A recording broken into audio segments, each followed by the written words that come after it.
بھائی کوئی کہے کہ ہمیں خدا دکھاؤ، اگر ہے تو دکھاؤ، یا یہ کہ خدا کے ایگزسٹنس پر امپیریکل ایویڈنس دو، تو یہ ہے در حقیقت غلط ٹول کا استعمال کرنا. یہ ایسا ہی ہے کہ جاوید صاحب مجھ سے یہ مطالبہ کریں کہ مفتی صاحب آپ میٹل ڈیٹیکٹر کے ذریعے پلاسٹک ڈیٹیکٹ کر کے دکھائیں. یہ تو بہت ہی احمقانہ بات ہوگی کہ کوئی آدمی کہے صاحب اگر خدا ہے تو مجھے دکھائیے. یہ تو جاہلانہ بات ہوگی. میں نے تو نارتھ پول نہیں دیکھا ہے، مگر میں مانتا ہوں کہ نارتھ پول ہے. اگر آج ہمارے جاوید اختر صاحب ایسی کوئی عقلی دلیل اور لاجیکل ایویڈنس دیں خدا کے نہ ہونے پر جو ڈیفینیٹ بھی ہو، تو میں یہ اعلان کرتا ہوں کہ یقیناً میں اس ایویڈنس کو قبول کروں گا اور اس پر غور کروں گا. جو مذہب مانگتا ہے، ہر مذہب فیت مانگتا. فیت کا مطلب یہ ہے کہ نہ کوئی گواہ ہو، نہ کوئی ثبوت ہو، نہ کوئی ریشنل ہو، نہ کوئی لاجک ہو، نہ کوئی پروف ہو، مگر تم ایک بات کو مانو. ایسا آئی لینڈ جہاں پہ ہم سے پہلے کوئی کبھی نہیں گیا. چلتے چلتے آپ کے سامنے اچانک آپ نے دیکھا ایک پنک کلر کی بال پڑی ہوئی ہے. سب سے پہلا سوال آپ کے ذہن میں کیا آئے گا کہ یہ بال یہاں کیوں آئی، کیسے آئی، یہ پنک کلر کی ہی کیوں ہے، کوئی اور کلر بھی ہو سکتا تھا. نیچرلی آپ اس طرف پہنچیں گے کہ کوئی نہ کوئی ہے جس نے ان اسپیسیفک پراپرٹیز کے ساتھ اس بال کو بنایا ہے اور یہاں پہ رکھا ہے. ہر مذہب آپ سے ایک چیز مانگتا ہے، فیتھ.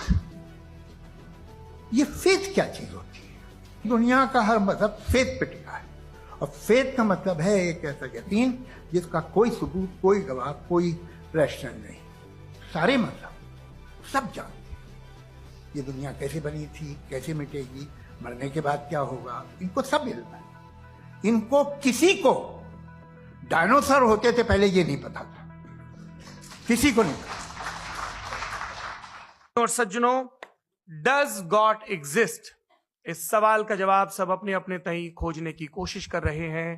کوئی اس کو گاڈ ڈیم پارٹیکل کی کھوج بتاتا ہے، کوئی گاڈ پارٹیکل کی کھوج بتاتا ہے، کوئی ہگس بوسان کی کھوج بتاتا ہے، کوئی یہ سوال جواب تلاشنے کی کوشش کرتا ہے کہ ماس ایگزسٹنس میں آخر آیا کیسے، ہوا کیا تھا، سرشٹی کے پہلے، سمے کے پہلے کیا تھا. اور کوئی یہ کہتا ہے کہ یہ ساری کھوجیں جس مستشک میں ہو رہی ہیں پرکرتی کے کرم میں وہ کیسے وکست ہوا. میں امید کرتا ہوں کہ ہم آج ان بنیادی سوالوں کے کچھ جواب حاصل کرنے میں کامیاب ہوں. میں سب سے پہلے منچ پر آمنترت کر رہا ہوں مفتی شمائل ندوی صاحب کو. آئیے سر. جی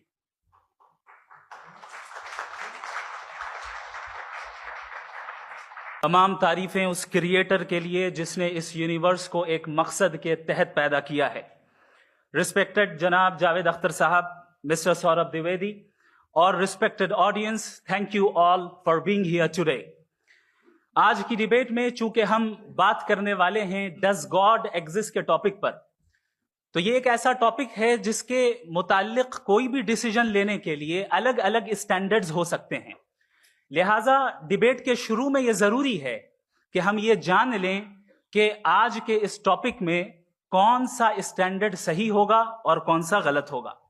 سب سے پہلا اسٹینڈرڈ جسے میں سمجھتا ہوں کہ ہمارے ریسپیکٹڈ جناب جاوید اختر صاحب بڑی تیزی کے ساتھ اس کی طرف لپکیں گے، وہ ہے سائنس. جبکہ سائنس در حقیقت خدا کے ایگزسٹنس کو ڈائریکٹلی ثابت کرنے یا اس کے ایگزسٹنس کو ڈینائی کرنے کے لیے اسٹینڈرڈ نہیں بن سکتی. اور اس کی وجہ کیا ہے یہ میں نہیں کہہ رہا، یہ وہ لوگ کہہ رہے ہیں جو سائنس کے ایکسپرٹس ہیں. نیشنل اکیڈمی آف سائنس کہتی ہے science doesn't have the processes to prove اور disprove the existence of God. Why? کیونکہ سائنس کا تعلق امپیریکل ایویڈنس سے ہے، اور امپیریکل ایویڈنسز کا تعلق ہمارے نیچرل اور فزیکل ورلڈ سے ہے، جبکہ گاڈ نان فزیکل اور سپر نیچرل ریالٹی ہے.